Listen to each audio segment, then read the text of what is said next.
À la une de l'actualité ce soir, les obsèques des 6 Burkinabés tués lors d'une attaque à la voiture piégée dans l'est du pays. Cet après-midi, les sentiments étaient partagés au cimetière municipal de Ouagadougou à l'inhumation de ses compatriotes victimes de la barbarie des terroristes. Émotion donc à suivre dans ce journal. Et dans ce journal, le pari de la transparence dans l'organisation des concours directs de la fonction publique session 2018 au Burkina. Les journalistes invités cet après-midi à venir assister au tirage des épreuves, c'était sous haute surveillance policière. Mais cette opération de charme garantit-elle l'ambition de tolérance zéro à la fraude de ces concours, à ces concours par les organisateurs? On en parle dans cette édition. Et dans cette édition, les images de l'effondrement d'un viaduc en Italie a fait au moins une trentaine de morts. Selon les pompiers, l'accident s'est produit vers midi, heure locale. Et dans sa chute, le viaduc haut de 50 mètres a emporté plusieurs voitures et des camions. Construit dans les années 60, le pont avait connu d'importants travaux il y a 2 ans. Ce sont là les titres du 20h. Mesdames, Messieurs, bonsoir. Ravi de vous retrouver. Les 6 personnes, dont 5 gendarmes tués par une mine artisanale, fin semaine dernière, ont été inhumés cet après-midi à Ouagadougou. Leur véhicule avait sauté sur une mine artisanale sur l'axe Bongo-Ougarou, situé à une centaine de kilomètres de Fadane-Gourma. C'est un véhicule d'escorte de la société minière Semafo. Émotion et fierté se mêlaient à l'enterrement de ces soldats lâchement tués par les terroristes. Vincent Ndrebego. Dernier hommage pour 5 sous-officiers de la gendarmerie nationale. Serge Sanou, Innocent Bayire, Blaise Minungu, Timoko Traoré et Élisée Kabouré, mortellement fauchés aux fleurs de l'âge et de leur carrière dans les forces armées nationales. Au cimetière municipal de Gungain, autorités politiques, hiérarchie militaire et frères d'armes se sont joints aux familles éplorées pour saluer la mémoire des disparus. C'est une perte pour la gendarmerie, pour l'armée, pour les forces de défense et de sécurité. Et nous sommes venus pour leur dire que malgré cela, nous tenons toujours bon et qu'il faille effectivement que nous nous mobilisions davantage pour lutter contre cette pieuvre-là et qui finira par être vaincue au grand bénéfice du peuple du Burkinabé. Alors on est triste, mais on voit que les parents, malgré cette situation, nous encouragent eux-mêmes et nous disent qu'il faut tenir bon, il faut aller, parce qu'on n'a pas le choix, il faut qu'on se batte. Et comme disait Victor Hugo, ceux qui vivent, ce sont ceux qui luttent. Ben, nous allons lutter, continuer à lutter, et nous allons continuer à mieux nous protéger nos hommes. Et Dieu fera le reste. Les 5 gendarmes ont trouvé la mort samedi dernier quand leur véhicule saute sur un engin explosif dans la région de l'Est alors qu'ils étaient en mission d'escorte au profit de la société minière Semafo. Membres du 34e escadron de la gendarmerie nationale de la Fadane-Gourma, ils avaient une ancienneté de service allant de 2 ans et demi et 4 ans. Le chargé d'affaires de l'ambassade de Chine était ce mardi chez le Premier ministre. Il est allé échanger d'agriculture, de santé et d'infrastructures réalisées par la Chine pour le Burkina. Oumou Sissé l'a rencontré à sa sortie d'audience. Témoignage. La Chine veut participer au développement du Burkina Faso. Et pour cela, des actes concrets seront posés sur le terrain. C'est ce qui a guidé les pas du chargé d'affaires de l'ambassade de Chine chez Paul Kabatieba. Les projets, je pense qu'alors, ce sont des projets de coopération aussi. Alors ça va devenir le développement potentiel pour le futur développement de Burkina Faso.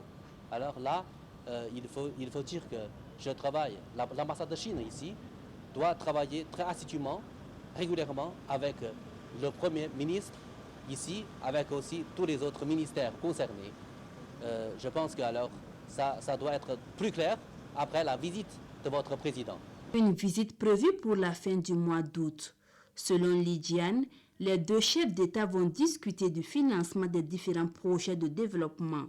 Son pays compte intervenir dans les domaines de la santé, de l'agriculture, de l'éducation et la formation et dans la construction des infrastructures. Dans l'actualité ce soir, le pari de la transparence dans l'organisation des concours directs de la fonction publique session 2018 au Burkina. Le ministère de la fonction publique en charge de l'organisation de ces concours vise une tolérance zéro à l'égard de toute fraude ou irrégularité. Il a organisé cet après-midi même une visite avec les journalistes dans une imprimerie pour qu'ils soient témoins de toutes les précautions prises dans le tirage des épreuves. C'était sous haute surveillance policière ce mardi, donc dans la capitale burkinabé. Le témoignage de Haruna Maré. C'est aux environs de 21h que les premières cantines scellées contenant les premières épreuves imprimées des concours 2018 sont apparues. Un dispositif de sécurité a été déployé pour surveiller l'opération de bout en bout. Fouille systématique à l'entrée et à la sortie du bâtiment. Le tirage se déroule dans une imprimerie de la place. Le nom est gardé secret pour raison de sécurité. Le concepteur qui a donné le sujet ne sait pas exactement quel est le sujet qui sera choisi pour tel ou tel concours. Il ne le sait pas. Il a juste donné un certain nombre de sujets, peut-être 10, 20, 30, 40, 50 ou bien 100. Et c'est le comité national de pilotage de concours direct qui choisit un numéro, mais pas un intitulé. Il choisit un numéro et c'est avec ce numéro-là correspond à un fichier et qu'on attribue au concours. Et je répète qu'il n'est pas possible de visionner le contenu du sujet. C'est ce sujet qui est envoyé sur des plaques qui sont gravées et ensuite envoyé à l'imprimerie pour être imprimé. Mais je rappelle que même après l'impression, vous n'avez pas la possibilité de regarder ces sujets. Ces sujets sortent de sorte que les 2 dernières pages sont blanches. 3 équipes sont en rotation sur le site. Le ministre Seynou Ouedraogo est soumis au contrôle. Les consignes sont strictes avant de franchir le portail. Portable, portefeuille, clés USB et autres effets personnels sont consignés. Les brouillons sont escortés et incinérés. Nous ne sommes pas autorisés à filmer certaines parties de la salle. C'est de pouvoir envoyer aussi le message aux candidats sur la crédibilité du système, puisqu'on sait bien que la question de l'accès à l'emploi est devenue une question très préoccupante pour les candidats. Donc il était de bon ton, comme les tests nationaux, notamment la Constitution, la loi 081 portant statut général de la fonction publique, disent tous que tous les Burkinabés ont le droit à la libre participation et à la libre gestion des affaires publiques. Donc dans cette libre participation et gestion, ils ont le droit à l'accès à la fonction publique. Et ce droit à l'accès-là, il doit se faire dans un principe d'égalité. Donc il est bien que les candidats sachent que c'est dans des conditions identiques qu'ils vont compétir. Le tirage va durer une dizaine de jours. Dans ce QG de fortune, ces journalistes sont à la tâche. Il est 2h du matin. Les paupières sont lourdes. La confection des sujets a été confiée à un privé. Leur travail est soumis à un cahier de charges. Sur un dossier de contrat de marché public qui sont désignés. Et il y a des dispositions sécuritaires pour lesquelles ils prennent des engagements de fournir des sujets et de les sécuriser jusqu'à toute la période demandée dans le dossier. En tout cas, ils prennent des grands engagements. C'est des gens qui peuvent être poursuivis aussi. Ils sont exposés en tout cas aux sanctions, tout comme les candidats et même les organisateurs qui interviennent dans le circuit de l'organisation des concours. Les acteurs le savent, le tirage est un maillon de la chaîne dans la lutte contre la fraude. Le département envisage la mise en place prochaine d'une banque de sujets. Les concours débutent le 25 août.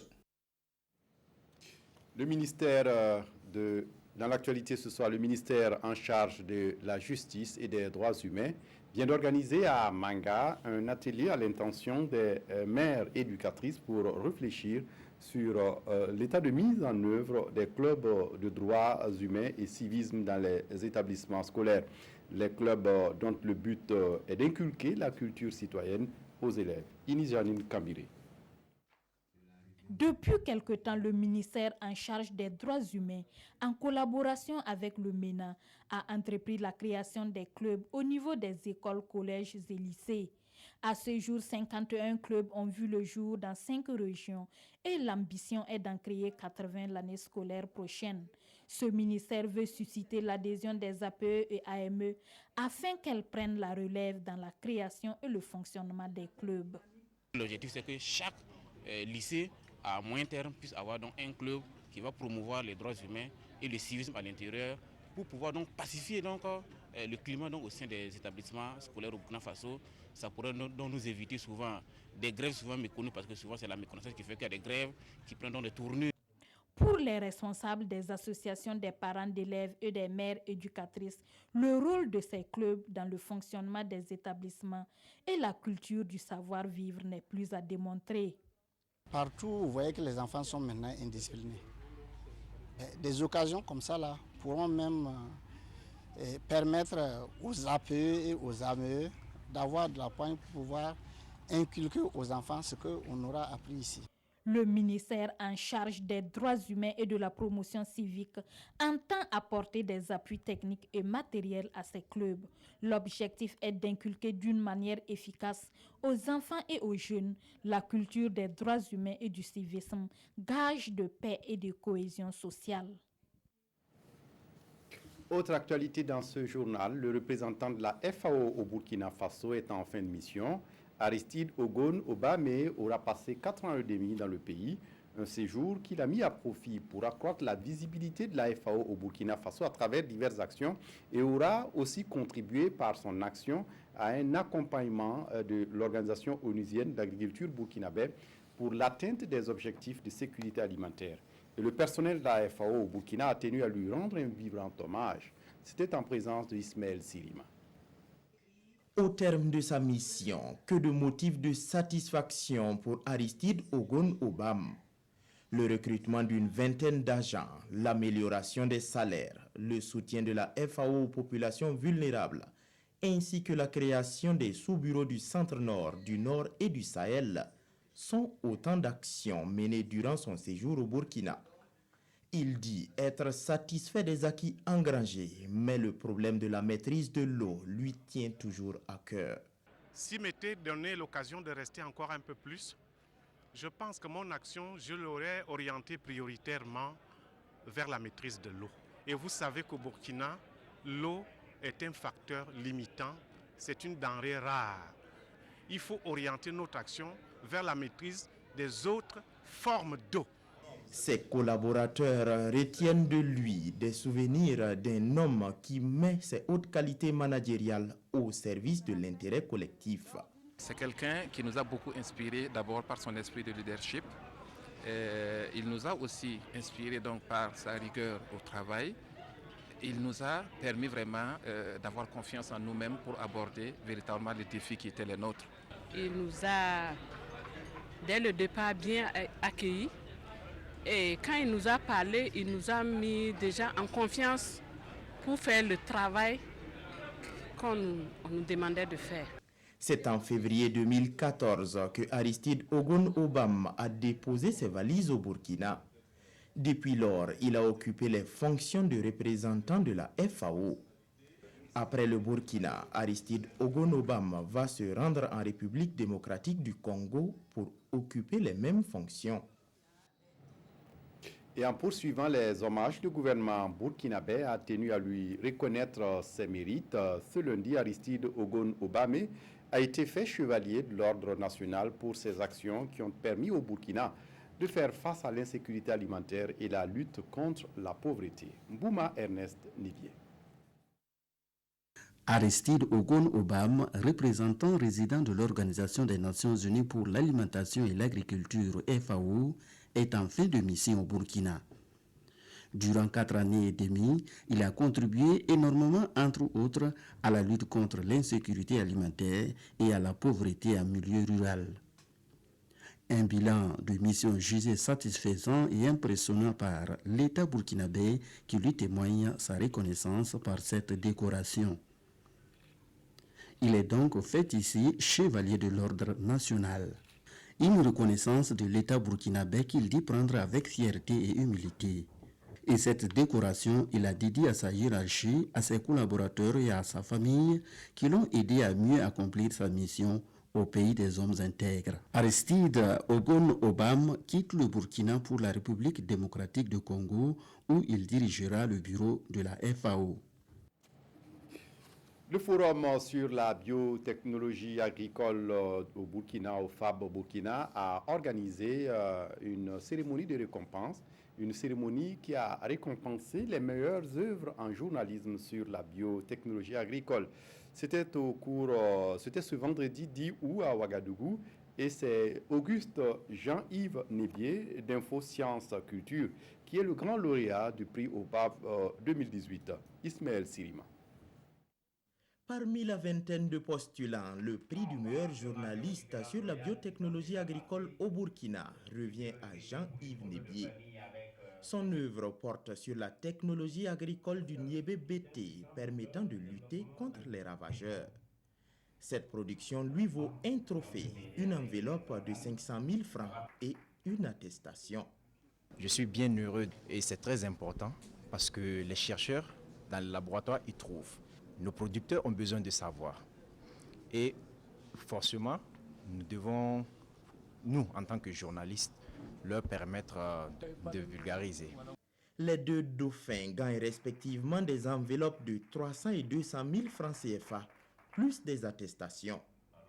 Pour cette deuxième édition du prix du meilleur journaliste sur la biotechnologie agricole, les initiateurs sont satisfaits de l'engouement. Nous espérons que le prix va être perpétué.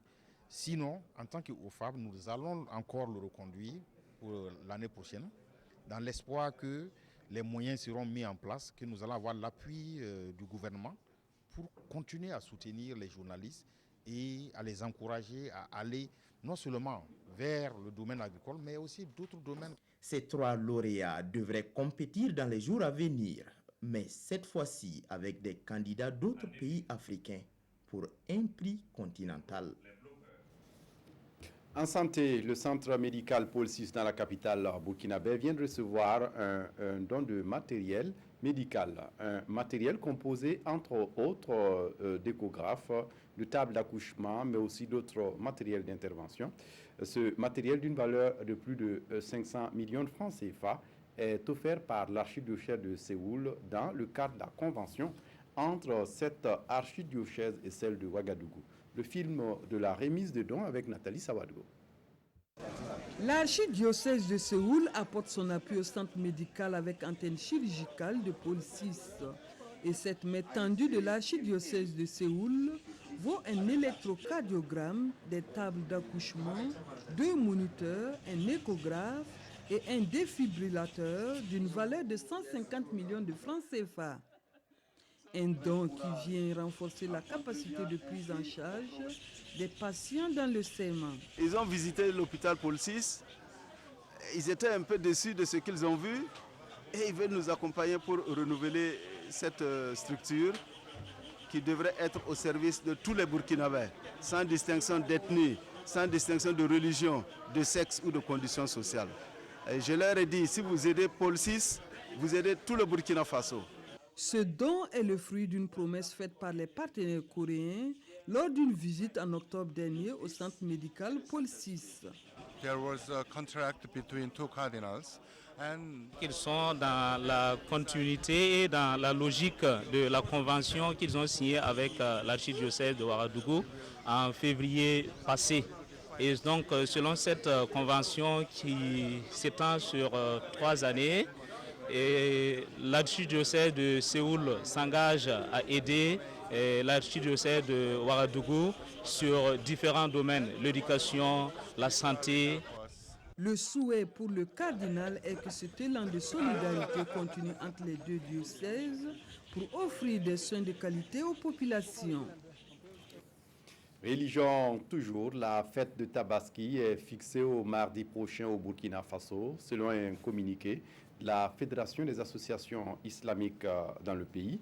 Le 21 août sera le 10e jour du mois de la fête en question.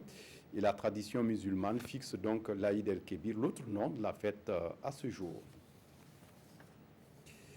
Des populations vulnérables du Kénédougou ont de quoi subsister jusqu'aux prochaines récoltes. Elles ont reçu ce samedi 11 août un don de vivres, un geste du professeur Alpha Oumar Dissa, ancien ministre de l'Énergie et fils de la localité. Moussa Hassanou était témoin de cette remise compte rendue.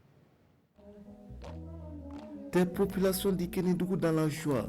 Elles reçoivent ici à Orudara près de 15 tonnes de vivres, un don composé de riz et de maïs.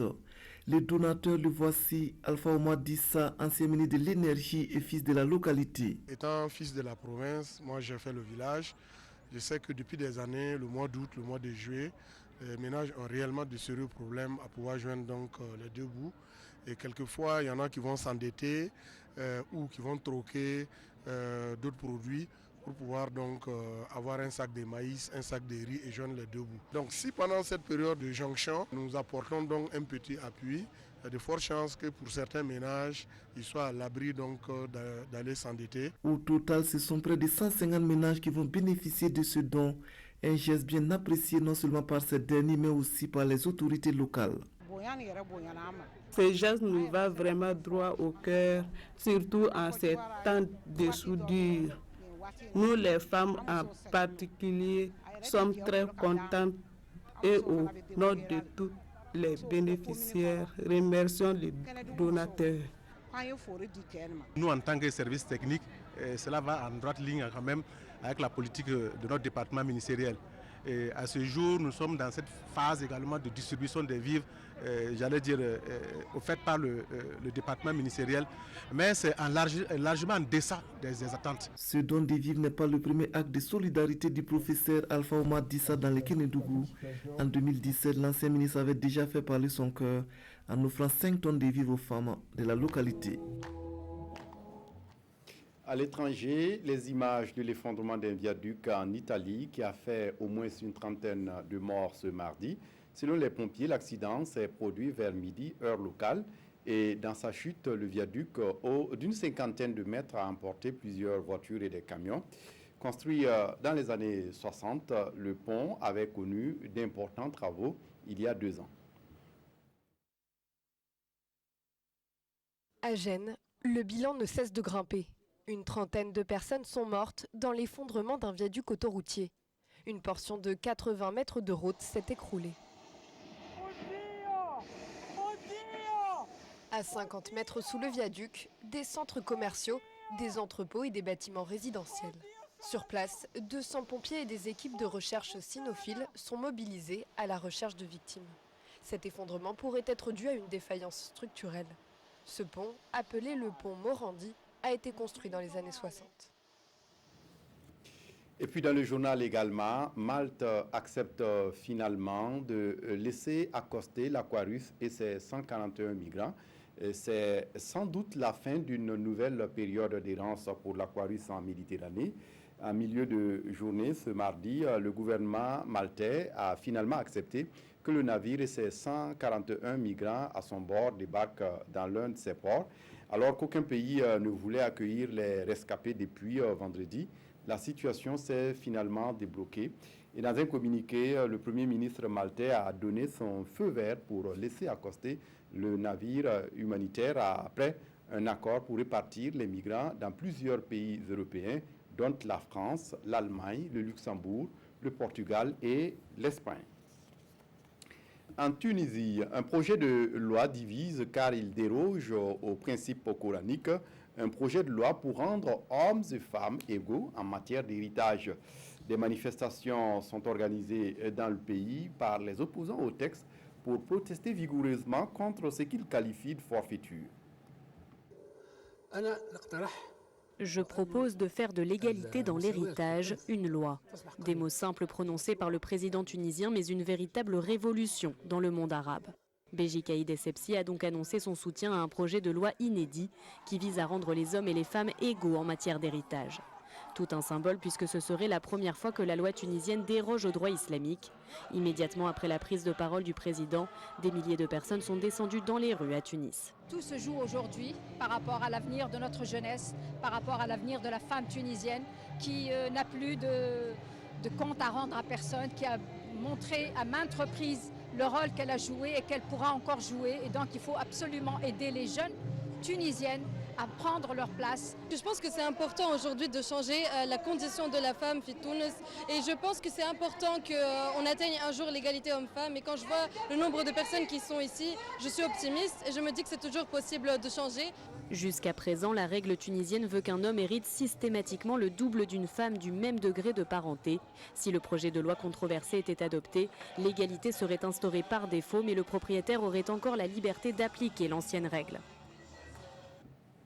Et puis on referme ce journal avec la revue de presse des quotidiens, revue de presse signée Zoubaviel David Dabiré. 2 jours après le second tour des présidentielles maliennes, tout porte à croire que le pays de Soundiata Keïta va sombrer dans une crise post-électorale, comme il est désormais de coutume sur le continent africain. Avis des tempêtes électorales, c'est le titre choisi par l'observateur Palga pour illustrer la posture du candidat Soumaïla Cissé, qui rejette à l'avance les résultats et appelle ses partisans à la mobilisation pour faire pièce à ce qu'il considère comme un hold-up électoral. Et dans le même temps, poursuit le journal, les partisans de Ibeka, le président candidat formule les mêmes accusations de fraude à l'encontre de l'équipe du Challenger. Il faut donc craindre que les jours et les semaines à venir soient particulièrement surchauffés sur les berges du Djoliba, conclut le doyen de la presse burkinabé. Une ambiance délétère, annonciatrice d'un chaos, le journal Aujourd'hui au Faso s'en inquiète et rapporte un propos qui reflète les états d'âme actuels du candidat Cissé. Je cite. La responsabilité de ce qui va arriver dans le pays est dans le camp du président de la République. Fin de citation. Mais qu'est-ce qui va arriver au Mali si Ibeka est déclaré vainqueur jeudi ou vendredi? S'interroge le journal. L'éditorialiste espère que c'est sous le coup de la colère que cette surenchère verbale a été lâchée. Sinon, si en plus du terrorisme rampant, les politiques maliens devraient se rentrer dedans, ce serait la totale, s'exclame-t-il. Autre sujet traité dans le quotidien du jour, la récurrente question du code électoral et du vote des Burkinabés de l'étranger. Dans une interview fleuve accordée au journal Le Quotidien, Émile Pargui Paré, alias le chat noir du Nayala, pense savoir pourquoi les adversaires politiques du MPP s'évertuent à faire accepter la carte consulaire comme document de votation pour les élections de 2020. Lorsque Blaise Compaoré a voulu opérationnaliser ce vote des Burkinabés de l'extérieur, il a voulu anticiper en fraudant et en octroyant l'établissement des cartes consulaires à Adama Bictogo. Et le chat noir d'enfoncer le clou, c'est un processus de fraude massive que le CDP avait entamé avec les Burkinabés de Côte d'Ivoire. Un avis qui passerait mal dans les rangs de l'opposition politique burkinabé dont un des membres, Amadou Djamdouda Diko, suggère dans les colonnes du journal Le Pays que pour une première expérience, il aurait fallu laisser les compatriotes de Côte d'Ivoire user de cette carte pour exprimer leurs droits constitutionnels. Voilà qui met fin à ce journal. L'actualité revient à 22h30 avec Draman Dadjan. Quant à moi, je vous retrouve demain à 20h pour l'édition principale. D'ici là, excellente suite de programmes sur la RTB. Au revoir.